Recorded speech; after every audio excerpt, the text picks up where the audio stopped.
امشب در 24 فشار تازه آمریکا بر گلوگاه مالی جمهوری اسلامی. واشنگتن ده‌ها شرکت کشتیرانی و شناور رو به فهرست تحریم‌های مرتبط با جمهوری اسلامی اضافه کرده. تلاش‌های دیپلماتیک در پاریس برای خلع سلاح حزب الله. فرانسه، عربستان و آمریکا برای پیشبرد این طرح از ارتش لبنان حمایت می‌کنند. آغاز دور تازه برخورد با فعالان مدنی، سیاسی و رسانه‌ای در ایران. کنشگران میگن حکومت از شکلگیری اعتراضات سراسری نگرانه. و نشست رهبران اتحادیه اروپا در بروکسل درباره دارایی مسدود شده روسیه. زلنسکی میگه با وجود مخالفت کاخ سفید، عضویت اوکراین در ناتو بخشی از قانون اساسی این کشوره. از استودیوی ایران اینترنشنال این 24 است با فرداد فرهزاد. بینندگان ایران اینترنشنال در ایران و سراسر جهان سلام و وقت بخیر. در موج تازه فشار حداکثری واشنگتن بر تهران، وزارت خزانه‌داری آمریکا اسامی ده‌ها شرکت کشتیرانی و همینطور شناور را منتشر کرده که به فهرست تحریم‌های مرتبط با جمهوری اسلامی اضافه شدند. دفتر کنترل دارایی‌های خارجی وزارت خزانه‌داری گفته حدود 20 شرکت کشتیرانی بین‌المللی تحریم شدند. همینطور نزدیک به 30 کشتی یا شناور که مواد شیمیایی حمل می‌کنند هم شامل این فهرست هستند. خبرنگارمون آرش از کنگره آمریکا به ما پیوسته. آرش، مدت هاست که آمریکا تحریم های این چنینی وضع میکنه. آیا این نشان موج جدیدیه، تغییر معناداری داره صورت میگیره؟ آیا فشار حداکثری چه صورتی داره این تحریم های جدید؟ بله، وزارت خزانه‌داری آمریکا میگوید که این بخشی از تشدید فشار حداکثری دولت ترامپ بر جمهوری اسلامی است و بر شریان‌های اقتصادی سپاه. خبری است که تازه آمده از بیرون، حدوداً یک ساعت هست، همونجوری که تو بهتر میدانی، و خیلی هم لیست بالا بلندی دارد. این لیست تحریم‌ها همونجوری که شما گفتید 20 شرکت مختلف خارجی و 30 نفتکش و کشتی‌های باربری و نفتی در این لیست تحریم هستند. لیست تحریمی که شامل کشتی‌هایی است که بعضاً پرچم‌هایی دارند، بعضیشون حتی در همین کشورهای دور و بر آمریکا هستند، در قاره آمریکای لاتین، آمریکای مرکزی یا کارائیب، جزایر مارشال توشون هست، در پاسیفیک کشوری مثل پاناما توش هست، پرچم‌هایی که جمهوری اسلامی رو نفتکش‌ها می‌گذاشته و استفاده می‌کرده است و الان اینها تحریم شدن. ضمن اینکه همینجوری که شما گفتید الان نشان می‌دهد که دیگه فرداد این فقط یک سری تحریم‌های نمادین نیست. اینا تحریم یک سری افرادی نیست که فقط ناقض حقوق بشرن یا یه بخشی از یک ارگانی که حالا تحریم‌های نمادین باشن. رفته دولت ترامپ سراغ اون کشتی‌هایی که واقعا دارن کار انجام میدن برای جمهوری اسلامی. بنابراین تبدیل شده است از یک سری تحریم‌های نمادین به یک سری تحریم‌های میدانی. این کشتی‌ها دیگه توانایی این رو نخواهند داشت که در بندر خیلی از کشورها پهلو بگیرن. اگر هم پهلو بگیرن، اون کشور یا اون کمپانی که کمک کرده به این نفتکش‌ها شامل تحریم‌های ثانویه آمریکا خواهد شد. ضمن که در حالی که این کار داره دولت ترامپ انجام میده، میدونیم که به شدت در حال فشار آوردن به ونزوئلا و اون ناوگان سایه‌ای است که معمولاً بین سپاه و ونزوئلا استفاده می شود. سوپر تانکرهایی که الان دور و بر آبهای ونزوئلا هستن، اونایی که در داخل آب هستن از ترس اینکه توقیف بشن ماندن در داخل آب، اونایی که بیرون بودن دور زدن برگشتن و امروز دولت ونزوئلا هم اعلام کرده است که میخواد کشتی‌های جنگی خودش رو بفرستد برای اینکه برخی از اون ناوها رو هم بخوان اسکورت کنن. الان برای جمهوری اسلامی هم این اتفاق مجبور است بیفتد. یعنی جمهوری اسلامی هم اگر از این به بعد بخواهد کشتی‌های نفتکشی اینور اونور کند، باید با اسکورت نظامی برود. اگر حالا همون کار رو هم بتونند انجام بدهند، معنیش چه خواهد بود؟ معنیش اینه که هزینه‌ها برای جمهوری اسلامی بالا می‌رود. این کار فروش نفت رو فرداد متوقف نخواهد کرد. هزینه‌ها رو بالا می‌برد. هزینه بیمه بالا می‌رود. هزینه این ناوگان تانکرهای اشباح بالا می‌رود. هزینه اون افرادی که قرار اونجا کار کنند بالا می‌رود و درآمد و اون سود جمهوری اسلامی و سپاه رو از قضیه کمتر و کمتر خواهد کرد. و در نهایت هم وقتی میگذاریدش در کنار اخبار که دولت ترامپ در فشار آوردن به ناوگان اشباح روسیه دارد یا ونزوئلا، راجع به ونزوئلا صحبت کردیم، در مورد روسیه هم میدونیم 3 تا تانکر نفتی ونزوئلا رو هم اوکراینی‌ها مورد هدف قرار دادند. اونها هم تانکرهایی بودن که بعضاً نفت سپاه رو هم جابجا میکردن یا از همون تکنیک‌های استفاده میکردن که سپاه استفاده میکنن، خاموش میکردن ترانسپاندراشون رو، تانکر به تانکر نفت انتقال میدادن. حالا هم این خبر و لیست بلند بالایی که وزارت خزانه‌داری آمریکا منتشر کرده در کنار اینها نشان میدهد دولت ترامپ عزمش رو جذب کرده است برای رفتن سراغ اون ناوگان تانکرهای اشباح متعلق به تمام کشورهایی که تا حالا در لیست تحریم‌های آمریکا قرار داشتند. ممنونم از تو همکارم آرش علایی از کنگره با ما. همکارم محمد ماشینچیان هم از استودیو دیگر ما در واشنگتن به ما پیوسته. محمد، آرش هم اشاره کرد به نظر میسه که آمریکایی‌ها عزمشون رو جذب کردن و بعد در یک تصویر بزرگتر وقتی می‌بینی الان کل سواحل ونزوئلا رو آمریکایی‌ها تحت کنترل دارن. هیچ نفتکش ونزوئلایی نمیتونه به چین که مقصد اصلی منابع فروش نفت ونزوئلا بود بره. فشارها روی جمهوری اسلامی به شدت داره افزایش پیدا میکنه. هیچ کشور دیگری ما نداریم که این چنین تحریم شده باشه. آره، کوبا و کره شمالی هستن که کاملا بستن. فدراسیون روسیه است که بالاخره قدرت هسته‌ای و توان چانه‌زنی زیادی داره. این میزان از فشار به نظر چه اتفاقی رو برای ایران رقم خواهد زد؟ درود فرداد، درست میگه کاملا.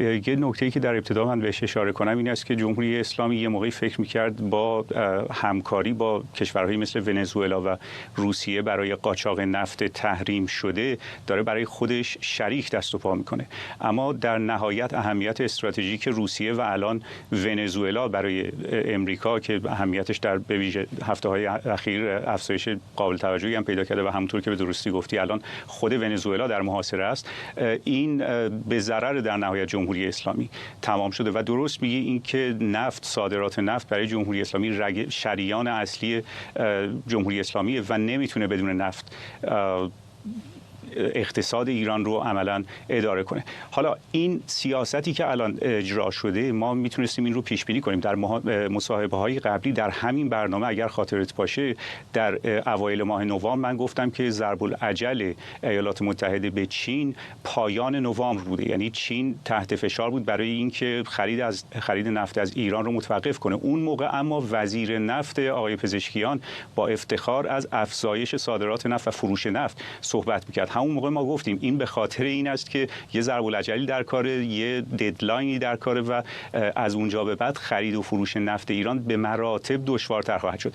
الان ما اواسط دسامبر هستیم، می‌بینیم که این اتفاق افتاده و الان آمریکا دیگه مو به مو دونه به دونه داره یکی یکی اینها رو شناسایی میکنه و خلاصه اینکه سنبه پرزور و جدی گرفت، یعنی این سیاست با جدیت داره دنبال میشه. اما برای اقتصاد ایران واقعیت این است که بدون نفت اقتصاد ایران رو جمهوری اسلامی نمیتونه اداره کنه و نمیتونه این شرایط رو ادامه بده. نتیجه مستقیمش افزایش تورم خواهد بود، افزایش قیمت‌ها خواهد بود. این الان فرایند اختصاص ارز برای که دلار برای واردات همین الانش چند ماه طول میکشه. در صورتی که صادرات نفت با مشکلاتی بیش از این مواجه بشه و کاهش بیشتری هم پیدا کنه، این مدت زمان تخصیص ارز باز هم طولانی‌تر خواهد شد. نتیجهش پوسیدن اجناس در گمرک، نتیجهش کاهش قابل توجه واردات کالاهای اساسی برای ایران خواهد بود. همه اینها برآیندش در نهایت در سفره مردم گرانی بیشتر، نایابی بیشتر و سخت‌تر شدن زندگی و معاش روزمره خواهد بود. و محمد، خب تحریم ها چیز تازه علیه ایران نیست، ولی به نظر میسه که الان بخشی از یک پازل بسیار بزرگتر هست، به خصوص در رقابت ایالات متحده و چین. ایران چیزی نزدیک 1.5 میلیون بشکه اگر آمارهای گروه‌های تحقیقی رو مد نظر قرار بدیم به چین صادرات میکنه. ونزوئلا هم چیزی نزدیک 600,000 تا، یعنی روی هم رفته نزدیک 2 میلیون بشکه به چین صادر میکنه. من دارم نگاه میکنم لیست 5 صادرکننده اصلی به چین: فدراسیون روسیه با 2 میلیون، عربستان سعودی 1.5 میلیون، عراق 1.2 میلیون، امارات 700,000 و کویت چیزی نزدیک به 300,000 بشکه در روز. اگر واقعا آمریکایی‌ها این شریان نفت نسبتاً ارزان ایران و ونزوئلا رو به روی چینی‌ها ببندن، در اون تصویر بزرگتر چه اتفاقی در بازار انرژی جهان میفته؟ نکته واقعیت اینجاست که نفت ایران برای چین یک کارت برای بازی کردن همه چیز نیست، اما در عین حال ما تخمین هایی داریم از اینکه اگر واردات نفت چین واردات نفت رو از ایران متوقف کنه، یک چیزی در حدود 0.5% میتونه رو تولید ناخالص داخلی چین تاثیر بگذاره. 0.5% برای اقتصادی در اندازه چین عدد قابل توجهیه. در عین حال اما این رو فراموش نکنیم، چین همین الان هم نفتی که از ایران میگیره رو برای استفاده یعنی در واقع نفت ایران شریان اصلی انرژی برای چین نیست و همونطور که در مصاحبه‌های دیگه هم بهش اشاره شده، اون پالایشگاه‌هایی که به قوری معروف هستن، تیپات‌ها، اونا هستن که در واقع نفت ایران رو استفاده میکنن. علتش هم اینه که اینها ایزوله هستن، اینها از بقیه صنایع چینی مجزا هستند و خیلی ارتباطی با تجارت جهانی هم ندارن، در نتیجه احتمال تحریم شدنشون به صورت مستقیم یا بی اهمیت یا ممکن نیست.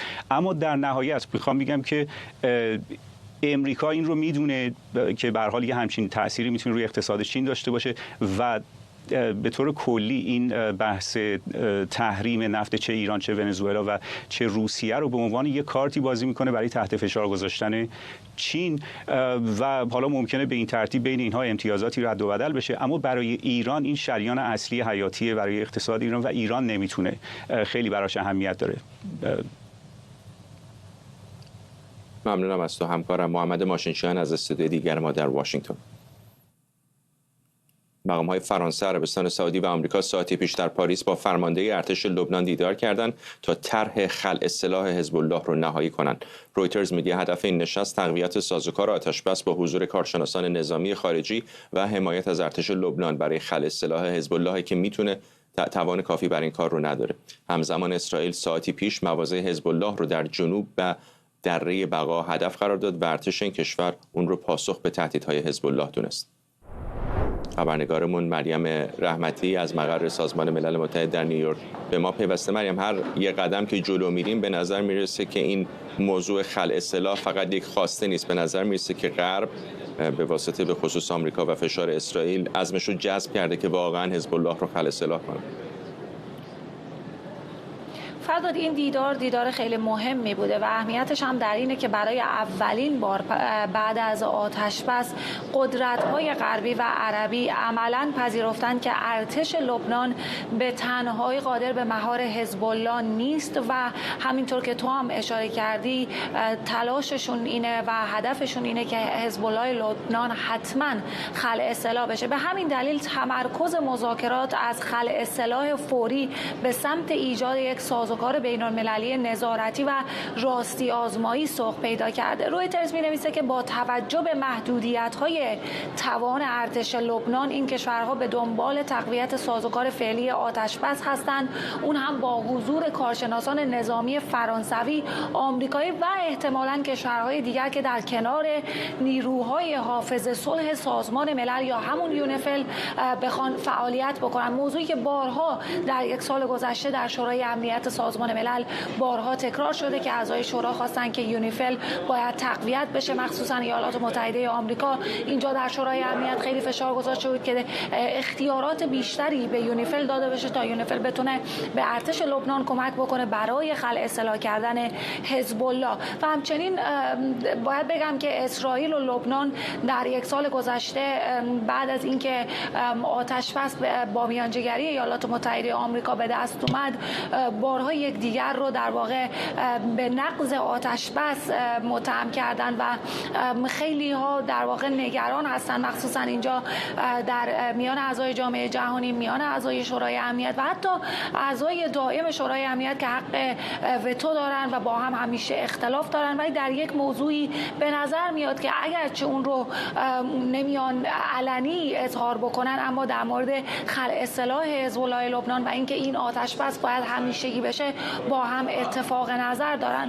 به هر حال حال توان نظامی نیروهای تحت حمایت جمهوری اسلامی به طور قابل توجهی با همون آتش بس تضعیف شد و این دقیقاً همون فرصتیه که اعضای شورای امنیت و همچنین کشورهای غربی و عربی به دنبالش بودن. با این حال از زمان آتش بس به هر حال حالا کشورها تلاش میکنن که بتونن یک نیروی بین‌المللی رو به اونجا بیارن و بتونن تلاش بکنن که حزب الله لبنان رو خلع اصلاح بکنن. خیلی نگران هستن که انتخابات پارلمانی لبنان قرار است که در سال 2026 برگزار بشه. اگر این اتفاق بیفته و پیچیدگی‌های بیشتری پیش بیاد، امکان داره که این فرصت برای خلع اصلاح لبنان حتی بیشتر از بین بره. به هر حال به نظر میرسه که مذاکرات و دیدارهایی در آینده هم انجام خواهد شد و اینجا در شورای امنیت هم فشارها بیشتر خواهد شد تا بتونن قطعنامه‌ای رو تصویب بکنن که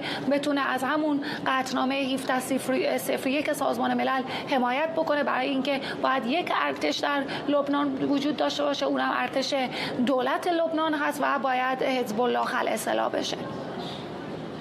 ممنونم از تو مریم رحمتی، خبرنگارمون از مقر سازمان ملل متحد در نیویورک. حسن هاشمیان، تحلیلگر جهان عرب از واشنگتن به ما پیوسته. آقای هاشمیان، میدونم که حزب الله در داخل لبنان تا همین اواخر، شاید حتی همین الان هم میدونه که قدرتش از دولت مرکزی بیروت خیلی بیشتره، در این شکی نیست.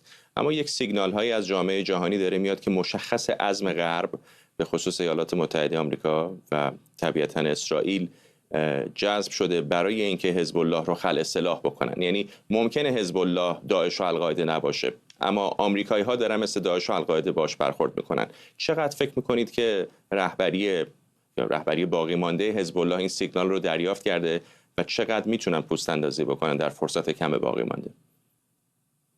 من فکر میکنم که حزب الله بدون دستوراتی که از جمهوری اسلامی میاد تن به این کار نخواهد داد و در شرایط فعلی هم جمهوری اسلامی چنین چیزی رو نمیخواد و میخواد با همین سیاست ادامه بده. منتها وضعیتی که الان شکل گرفته اینه که کشورهای غربی و کشورهای عربی حامی دولت جدید لبنان میخوان این وضعیت رو در بخصوص جنوب لبنان تغییر بدن، دایره رو بر حزب الله تنگ کنن، بخصوص از اینکه الان ارتش‌های کشورهای مهمی مثل فرانسه یا ایالات متحده یا حتی ایتالیا دارن وارد میشن، تجهیزات لازم برای ارتش لبنان را میخوان مهیا کنن، مشاورت نظامی به این ارتش بدن و بتونن اونو به شکلی سازماندهی کنن در جنوب که برتری خودش رو نسبت به حزب الله حفظ کنه و ادامه بده و سلاح رو از حزب الله بگیره. ما همین آقای هاشمی، دقیقاً حرفم همین است. شما میگید تا تهران نخواد اونا چنین کاری رو نخواهند پذیرفت، ولی میگم به نظر میرسه این تو بمیری و از اون تو بمیری ها نیست. چطور حزب الله برای بقاش هم که شده فکر میکنه میتونه ادامه بده وقتی کل دنیا به خصوص جهان غرب داره سلاح میده به دولت لبنان و مشخصه ممکنه امروز و فردا یک هفته دیگه نباشه، ولی عزمشون رو جذب کردن که حزب الله رو خلع اصلاح بکنن. اگر حزب الله این سیگنال رو نگیره عملیات انتحاری عملا نه؟ دقیقا همینطوره. ببینید اون چه که دولت لبنان از حزب الله خواست طرح اصلی بود، که طرحی که مسالمت آمیزه و طرحی که با زبون خوش از حزب الله درخواست کردن که خلع اصلاح بشه. ولی الان بعد از 6-7 ماه ادامه وضع به این شکل و سرپیچی حزب الله از این کار، الان داره طرح یا پلن بی اجرا میشه. پلن بی در واقع برای حزب الله بسیار بسیار سخت خواهد بود. اولا حملات اسرائیل رو همزمان با تلاش‌های سیاسی داره، تقویت ارتش لبنان رو همزمان داره و فشارهای بین المللی و حتی فشارهای داخلی و حتی فشارهای اقتصادی در داخل لبنان هم الان داره شکل میگیره. مثلا دیدیم پارلمان لبنان یکی دو روز گذشته رأی به این داد که وامی از بانک جهانی پول بگیره حدود 250 میلیون دلار تا مناطق جنوب را بازسازی کنه، مناطقی که بخشی از نیروهای حزب الله یا هواداران حزب الله در اونجا هستن. یعنی تلاش میشه که حتی موضع بازسازی را از دست حزب الله و جمهوری اسلامی خارج بشن. بنابراین هر چه زمان میگذره به نفع حزب الله نیست. اگر حزب الله تصمیم بر این داره که با زبون خوش سلاحش رو تحویل نده، در واقع از این طریقی که ما داریم الان میبینیم و روز به روز داره بزرگتر و قدرتمند میشه رو از این طریق خلع سلاحش میکنن. ضمن اینکه منتظر نمیمونن، همونطور که گزارشگر شما اشاره کرد، منتظر نمیمونن که انتخابات لبنان شکل بگیره و حزب الله در حاشیه این انتخابات بتونه بازی کنه، بتونه کارهایی رو به تعویق بندازه. الان چه انتخابات صورت بگیره چه نگیره، ارتش مأموریت این کار رو به عهده گرفته و دولت‌ها از این ارتش برای خلع سلاح حزب الله استفاده میکنن. لذا به اعتقاد من الان دایره روز به روز بر حزب الله و جمهوری اسلامی در لبنان و به خصوص در بخش جنوبیش تنگتر میشه. ممنونم از شما. حسن هاشمیان، تحلیلگر جهان عرب از واشنگتن دی سی با ما. در ایران همزمان با افزایش اعتراضات به تداوم افزایش قیمت‌ها، دور جدیدی از فشارهای امنیتی بر فعالان مدنی، سیاسی و رسانه‌ای آغاز شده.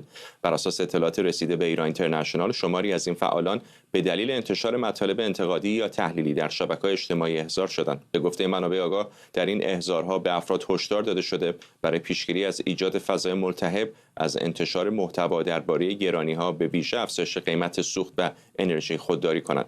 همزمان دبیر شورای اطلاع رسانی دولت پزشکیان میگه اعتراضات سراسری آبان 98 دولت‌ها در ایران رو به نقطه‌ای رسوند که جرأت تصمیم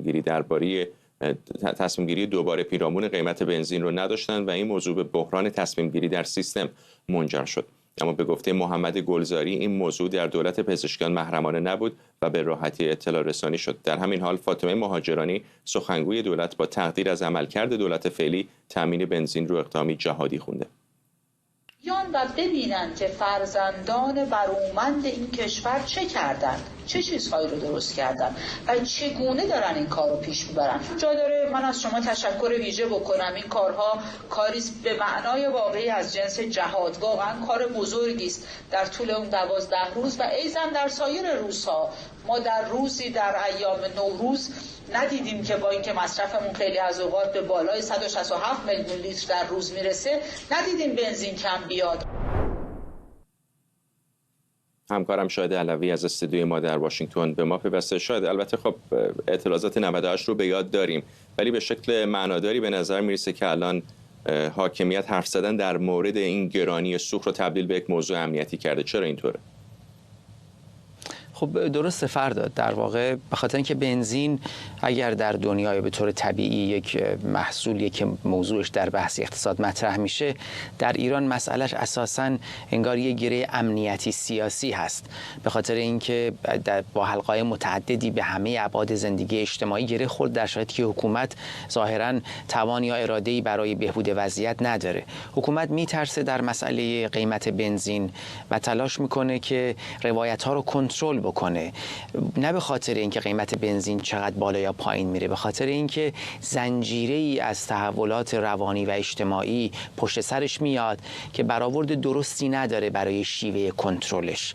حکومت وقتی امکان اقناع نداره، وقتی نمیتونه سیاستش رو به شکلی پیش ببره که جامعه بپذیره، این یه راه ناگزیر هست، هزینه هم داره، فشار هم داره، چون چنین امکانی نداره، چون اساساً سیاست‌هاش شفاف نیست، چون پایه درستی در علم اقتصاد نداره، چون تناسبی با نیازها و خواستهای مردم نداره، عملا امکان اقناع نداره. در این شرایط میهراسه و عملا اون سازوکار تصمیم گیری هست دچار مشکل هست. در این بحران سازوکار تصمیم گیری طبیعتا اینها موضوع رو هم جهادی میخونن، یعنی اساسا یک موضوع اقتصادی که در یک شرایط عادی طرح میشه، هزینه‌هاش برزیابی میشه، در واقع دردی که به جامعه وارد میکنه به خاطر تغییر قیمت برآورد میشه و براش برنامه‌ریزی میشه، بشه، اینجا به یک مسئله تلقی میشه به تعبیر خودشون جهادی. جهادی یعنی چی؟ یعنی اضطرار، یعنی شرط بحرانی، یعنی اساسا قرار نیست. خود ما هم میدونیم به عنوان دولت و حکومت که این مسئله یک مسئله عادی نیست، برای همین به عنوان یک مسئله اضطراری باش برخورد میکنیم، یک مسئله بسیجی، یک مسئله ویژه‌ای که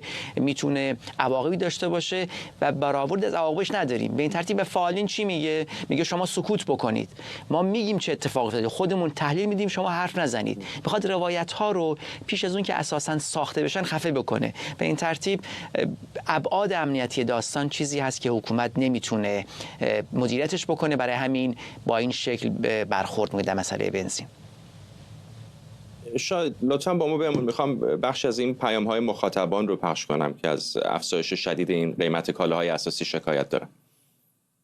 دارو قنده، چشمم زده بالا، قندم کور شده، رفتم دکتر آمپول به من داده 4 تا برای چشمم، 4 تا داده 20 میلیون تومان، 5 میلیون تومان. آقای خامنه‌ای بگو ببینم این قله‌ای که تو میگی کجاست، ما بدونیم به قله ها نزدیک شدیم. این 3 تا جنس، 3 قلم جنس شده 500,000 تومان. به خدا من خودم هم آج و باج مونده. من رفتم اینو خریدم، قیمت ببینید 220,000 تومان. 2 تا دونه گلابی 98 و 450، تقریبا 1 کیلو خیار، 2 تا دونه بلال. واقعا این چه وضعی آخه؟ خدا لعنتت کنه خامنه‌ای. یه شونه تخم مرغ 9 تایی سیمرغ، یه شیر چوپان شده امروز 26 آذر 85 و 800، یه مایع ظرفشویی پیریل و 3 تا شکلات کیتیکت شده یعنی 684,000 تومان. همچنان با همکارم شاهد علوی هستیم. شاید در مقدمه همین بخشم گفتم اتفاقا که دبیر شورای اطلاع رسانی دولت پزشکیان میگه اعتراضات سراسری آبان 98 دولت‌ها رو در ایران به نقطه‌ای رسوند که جرأت تصمیم گیری نداشتند و الان پزشکیان حالا به زعم ایشون افزایش قیمت بنزین رو خیلی علنی داره اعلام میکنه.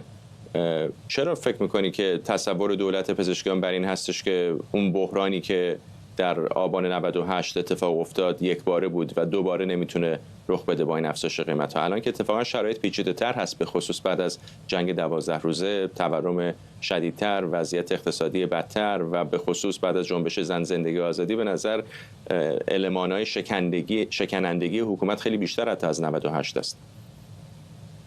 باید موافقم فردا. در واقع این رو باید اون چه که پزشکیان یا در واقع اعضای دولتش میگن یک نوع همون ساختن روایت هاست. باید روایتی بسازیم که ما به شکل جهادی تونستیم وضعیت رو مدیریت بکنیم و چون با مردم شفاف بودیم طبیعتا مردم هم پذیرفتن و شاهد اعتراض نیستیم. این روایتی که حکومت میگه. اما خب عملا از اون طرف در همون خبرهای ما بود دیگه، فعالین به طرز گسترده هزار شدن. حتی خبرهایی که من خودم گرفتم این که حتی چهره‌های سیاسی که در دهه 60 یا 70 فعال بودن، کسانی که بالاخره الان وارد میان سالی شدن، سنشون بالا رفته و اساساً درگیر زندگی عادی شدن و از سیاست فاصله گرفتن، به طور گسترده، من اینو به عنوان داده‌ای میگم که ازش اطلاع دارم، در جای مختلف ایران، استان‌های مختلف به طور گسترده مثل یک پروژه وزارت اطلاعات اینا رو احضار کرده، باشون صحبت کرده. چی می‌بینید؟ چه کار می‌کنید؟ با شما تماس گرفته نشده؟ نمی‌خواید فعالیتی بکنید؟ نکنید. فعالیت ما متوجه هستیم. هشدار دادن بهشون که انگار شما زیر نظرید و ما میدونیم شما چی کار میکنید. به این ترتیب نکته اول این هست که دولت داره دروغ میگه، میترسه، چاره غیر از این نداره. البته مدیریت هم کردن دیگه، یعنی شما ببینید در چه پروسه زمانی مسئله بنزین رفت جلو. مرتب خبر می اومد که قیمت بنزین قرار تغییر بکنه. یک نمونه‌ای در کیش اجرا کردن به عنوان در واقع پایلت، بعد اومدن در کشور رسانه‌ها تکذیب کردن، در واقع چاره‌های دولتی با رسانه‌ها، بعد گفتن اینقدر میشه اونقدر میشه، کارتو می‌بندیم، به ماشینای تازه نمیدیم. عملاً یه نوع آپارتایدی رو همین الان در مورد یه نوع دور تبعیضی رو، یه نوع حذف سوبسیدی رو اسخای می‌کنم که آپارات به کار بردم، در رابطه با خودروهای جدید دارن میبرن جلو. به این ترتیب اون چه که اتفاق افتاده این نیست که حکومت برآورد داره که اتفاقی نمیفته. حکومت متأثر از تجربه آبان 98 به شکلی در واقع با آمادگی بیشتر برای سرکوب و جلوگیری از جرقه های این وضعیت اعتراضی وارد شده. یعنی اونچه که اتفاق افتاده نترسیدن دولت پزشکیان نیست، آمادگی بیشتر دستگاه امنیتی و تصویر کاملتری از این وضعیت است. اینکه چه شکلی مانع این بشن. آیا دیگه یک شبه اعلام نکنن که بنزین گرون شد و بعد بگن ما خبر نداشتیم، روحانی بیاد بخنده به کشتن مردم بگه خبر نداشتم. این بار ماها روش مانور دادن، همین پیشا پیش رسانه‌ها رو تهدید کردن، فعالین رو احضار کردن، چهره‌های سیاسی رو که اساساً کار نمی‌کنن آوردن گفتن شما زیر نظرید. یعنی اون چه که اتفاق افتاده اینه، حکومت میدونه در حال ممکن اتفاقی بیفته، اما به باور خودش تمام تلاشش رو کرده واسه مدیریت بکنه. اما خب تجربه نشون میده که تضمین درستی وجود نداره، چون مردم قانع نشدن با این وضعیت. من میخوام اینو تاکید بکنم خیلی کوتاه روش. این که در کشورهای جهان سیاست‌های اقتصادی یه وقتایی شوک وارد کنه به جامعه، بخشی از مردم رو فقیرتر بکنه در دست کم در میانمدت و کوتاه مدت، این چیزی نیست که ما در دنیا ندیده باشیم. در همون دوره به اصطلاح سازندگی رفسنجانی شاهد این وضعیت بودیم. اما اون چه که در ایران اتفاق میفته اینه که مردم فکر نمی‌کنن نتیجه نهایی تغییر قیمت سوخت مثلا این خواهد بود که مصرف سوخت درست میشه، خودروها استاندارد میشن، واردات اتومبیل درست میشه، جاده‌ها درست میشن، فساد از بین میره و پولی که از این صرفه جویی میاد صرف مثلا توسعه جامعه یا خدمات اجتماعی یا رفاه بیشتر میشه. اونها میدونن که شیوه نگاه حکومت به جامعه اساساً این نیست که وظیفش در واقع کمک به بهبود زندگی اجتماعی مردم در ایران هست یا بهبود وضعیت. میدونن اساساً حکومت برای خودش تعریف نکرده. وقتی علی خامنه ای میاد به صراحت میگه در گفتگو در پاسخ اون مداح در دیدار چهرهایی که به خودش نزدیکن، میگه نه حالا اینا وجود داره، اینا خیلی چیزای کوچیکن، ما در مسیر پیشرفتیم. خب طبیعتاً هموطن ما در اون ویدیو دیدیم میگه که لعنت بهت خامنه ای، کدوم پیشرفت؟ این قله کجاست که تو بهش رسیدی ما نمیبینیم؟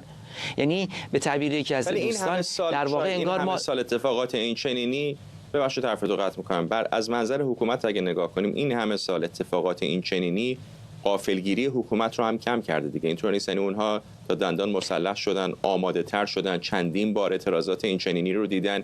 این چقدر شرایط رو اگر هم بخواد اعتراضاتی صورت بگیره دشوار میکنه، چون ممکنه اگر 98 حکومت انتظار این رو نداشت که اینقدر آدم به خیابان بیان، الان به نظر میرسه که به خصوص بعد از جنگ 12 روزه ده‌ها تنش دیگری که جمهوری اسلامی تجربه کرد در حالت جنگ و گریز و آماده باش دائمی هستند. دقیقاً همینه. منم به این اشاره کردم فرداد، اینکه عملاً تجربه 98 تجربه جنبش ژینا دستگاه امنیتی رو که از بین نرفته فعالتر کرده، به یک معنا برای سرکوب برنامه‌ریزی شده و پیشگیری آگاهتر کرده. اینکه شما افراد رو قبل از رویداد صدا میزنی، بهش میگی اگر حرف بزنی باید برخورد میکنیم، نشانه‌هایی بهش میدی که انگار آدم زیر کنترل. یعنی چی؟ یعنی حکومت هر چقدر در مسئله منطقه‌ایش، دخالت‌های منطقه‌ایش، در جنگش با اسرائیل، در مسائل هسته‌ایش به باور من به لحاظ تحلیلی تحقیر شده، آسیب پذیر شده، هزینه بسیار انسانی و سیاسی و نظامی داده، در حوزه سرکوب داخلی تضعیف نشده. در مقطعی در زمان حمله در واقع اسرائیل در زمان جنگ 12 روزه آسیب پذیر شده بود، عملاً به هم ریخته بود، کسی نبود مردم در تهران بگه چیکار بکنن، اما به سرعت خودشو بازسازی کرده، چون این حکومت هنوز منابع مالی داره، هنوز از طریق ناوگان داره نفت میفروشه. این پول به سر سفره مردم نمیره، این پول باعث بهبود وضع آموزش نمیشه، باعث برای پرداخت حقوق مثلا بازنشستگان هزینه نمیشه، این پول صرف تقویت دستگاه سرکوب میشه، این پول صرف در واقع این میشه که اطلاعات سپاه برنامه‌ریزی میکنن، اتاق فکر دارن، میخونن، بالاخره این آدم‌هایی دارن که در کار خودشون توانمندن که به چه شکل وضعیت رو مدیریت بکنن که آسیب‌های این وضعیت دشوار رو برای خودشون به یک معنا مدیریت بکنن، کنترل بکنن تا دوباره آبان 98 در ابعاد دیگری براشون پیش نیاد. ممنونم از تو همکارم شاهد علوی از استودیوی دیگر ما در واشنگتن دی سی. رهبران اتحادیه اروپا در بروکسل برای تصمیم گیری درباره استفاده از دارایی‌های مسدود شده روسیه برای کمک به اوکراین گرد هم اومدن. اورسولا فوندرلاین رئیس کمیسیون اروپا گفته رهبران اروپایی بدون توافقی در این زمینه نشست رو ترک نمی‌کنند. کمیسیون اروپا طرحی ارائه کرده که از حدود 210 میلیارد یورو از دارایی‌های مسدود شده روسیه استفاده کنه. لیلی نیکفر خبرنگار ما در بروکسل جزئیات بیشتری در این باره میگه.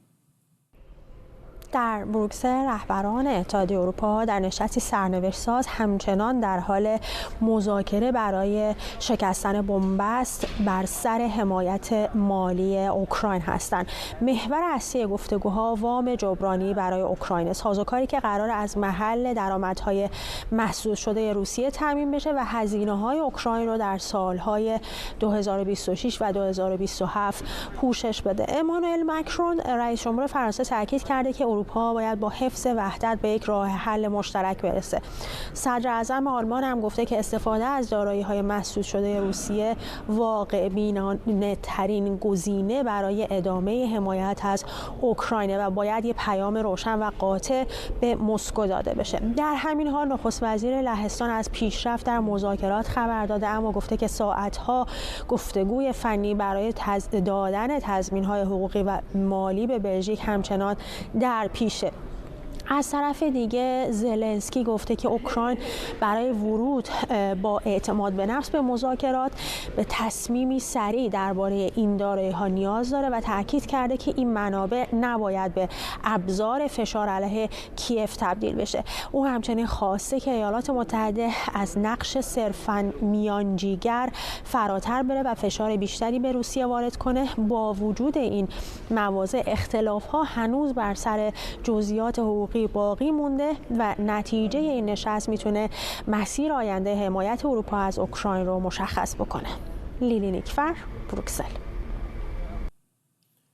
در همین حال ولادیمیر زلنسکی رئیس جمهوری اوکراین هم در نشست خبریش در بروکسل گفته عضویت در ناتو جزء قانون اساسی اوکراین و امیدوار سیاست آمریکا در این باره تغییر و با عضویت این کشور در ناتو موافقت کنه. از همون اولین گفتگو با رئیس جمهور سابق آمریکا بایدن من این مسئله رو درباره ناتو مطرح کردم، برای اینکه ما این رو در قانون اساسیمون داریم و این سوال رو از او صادقانه پرسیدم. گفتم آیا اوکراین میتونه به ناتو ملحق بشه، برای اینکه ما این رو میخوایم و ما میدونیم که اینها ضمانت‌های امنیتی واقعی هستند. این صحبتی بود که قبل از جنگ داشتیم و پرزیدنت بایدن من گفت نه، شما در ناتو نخواهید بود. من بارها با این موضوع برخورد داشتم، مطرحش کردم و بعضی ها در کاخ سفید واکنش متفاوتی به من نشون دادن و همیشه گفتن که آره من خیلی سرسخت هستم. نمیدونم چرا، ولی صادقانه بگم نمیفهمم. اگر کسی هست که نخواد که ما وارد ناتو بشیم، خب باید ببینیم که اینها کی هستن و صادقانه فکر نمی کنم که باید قانون اساسیمون رو عوض کنیم. در وهله اول این قانون اساسی اوکراین، مردم اوکراین باید تصمیم بگیرن که چه کار میخوان بکنن با قانون اساسیشون و قطعا به خاطر ادعاهای روسیه نمیایم قانون اساسیمون رو عوض کنیم. البته خب این مسیر ماست، میخواستیم که چنین تضمین‌هایی داشته باشیم، فکر میکنیم که ما سزاوارش هستیم. آمریکا این سیاست رو داره که در حال حاضر ما رو در ناتو نمیبینن در حال حاضر، ولی خب شاید این موضوع اونها در آینده تغییر خواهد کرد. شاید درک خواهند کرد که اوکراین حضورش ناتو رو تقویت میکنه، نه برعکس. میدونید سیاست ها تغییر میکنن، زندگی همینه. سنای آمریکا با 67 رأی موافق در برابر 30 رأی مخالف جارد آیزاکمن میلیاردر و فضانورد رو به عنوان مدیر جدید ناسا در دولت دونالد ترامپ تایید کرد. آیزاکمن که متحد نزدیک ایلان ماسک مدیر عامل اسپیس ایکس هم هست، 15مین مدیر تاریخ آژانس فضایی آمریکاست. او پیشتر در جلسه استماع سنا تاکید کرده بود ناسا باید سرعتش رو برای شکست چین در بازگشت به ماه تا پایان این دهه افزایش بده. آیزاکمن بنیانگذار شرکت پرداخت شیفت 4 یا شیفت 4 هم هست. بریم به لس آنجلس. همکارم نیلوفر منصوری از اونجا به ما پیوسته. نیلوفر، این مدیریت جدید ناسا در زمان بسیار حساسی صورت میگیره، در زمانی که برنامه‌های فضایی آمریکا به شدت خصوصی شدن و حرف از رفتن دوباره به ماه الان بیش از هر زمان دیگری جدیه. کاملا همینطوره فردا. خب به نظر میرسه که ارتباطمون متاسفانه با همکارم نیلوفر منصوری قطع شد، ولی ارتباطمون دوباره برقرار شد. نیلوفر، دوباره فکر میکنم صدای من رو میشنوید. برای لحظاتی ارتباطمون رو با تو از دست دادیم. حرف سفرهای فضایی شد، شبیه ارتباطات ما با نیل آرمسترانگ شد. برای لحظاتی از دست دادیم. ادامه بده. خب دونالد ترامپ فردا دسامبر سال 2024 بود که آیزاک من رو معرفی کرده بود به سنا، اما در ماه می به خاطر اون اختلافات و درگیری هایی که با ایلان ماسک به وجود اومد این نامزدی رو پس گرفت. بعد از اینکه این درگیری ها و تنش ها با ماسک تموم شد و اینا در محافل عمومی ترامپ و ماسک ظاهر شدن، مجددا ماه نوامبر یعنی همین ماه پیش آقای ترامپ او رو معرفی کرد به سنای آمریکا مجدد و خب با رأی قاطع همونطور که گفتی هم منصوب شده به ریاست سازمان فضایی. خب به نظر میرسه که ارتباط با نیل آرمسترانگ خیلی آسان‌تر بود تا همکارم نیلوفر منصوری همینجا در آمریکا در لس آنجلس. عذرخواهی میکنم از اینکه ارتباط ما پایدار نبود، اما تا در مورد دولت آمریکا صحبت میکنیم اجازه بدید برای لحظاتی به کاخ سفید هم بریم، جایی که دونالد ترامپ در جمع تعدادی از چهره‌های سرشناس پزشکی و بهداشت ایالات متحده آمریکا در حال بازنگری در میزان جرم انگاری برای استفاده و خرید و فروش ماریجوانا است. میدونید که ماریجوانا به خصوص یک دهه گذشته در بسیاری از ایالت‌های آمریکا آرام آرام قانونی شده، از ایالت‌های لیبرال‌تر مثل کلرادو تا واشنگتن گرفته. حالا بسیاری دیگر از ایالت‌ها هم به خصوص در سال‌های اخیر بعضیشون به واسطه رفراندوم استفاده، خرید و فروش ماریجوانا رو آزاد یا دست کم غیرقانونی دیگر نمیدونن. اما در سطح فدرال همچنان دولت آمریکا استفاده از ماریجوانا رو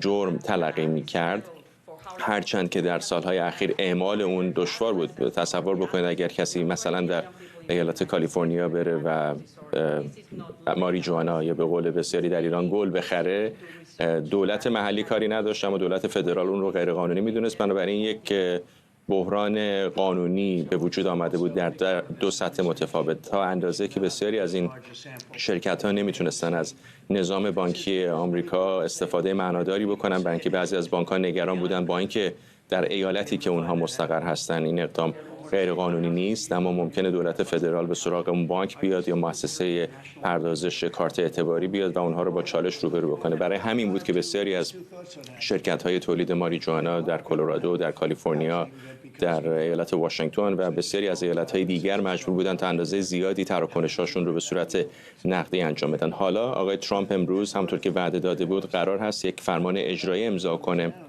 که به واسطه اون استفاده، خرید و فروش ماریجوانا رو کمی در سطح فدرال هم راحت تر بکنه. الان ماریجوانا در سطح بسیاری از مواد مخدر بسیار جدی‌تر مثل کوکائین در رده 1 کیفری قرار داره. قرار هستش که آقای ترامپ رو به رده 3 منتقل بکنه. با انتقال ماریجوانا به رده 3 بسیاری از شرکت‌های فناوری، شرکت‌های پزشکی هم خواهند توانست تحقیقات بیشتری بکنن، منابع مالی لازم رو از بازارها و حتی از دولت فدرال شاید بتونن بگیرن. نقل و انتقال ماریجوانا از یک ایالت به ایالت دیگر آسان‌تر خواهد شد، برای اینکه فرض کنید یک باغی در کلرادو اگر میتونه ماریجوانا رو بکاره و در کلرادو بفروشه، ولی الزاماً انتقال اون به یک ایالت دیگر در قلمرو قضایی دولت فدرال در گذشته میافتاد که حالا با این فرمان اجرایی آقای ترامپ فضا رو میتونه بسیار متحول بکنه. طبیعتاً جهان هم در بسیاری از موارد از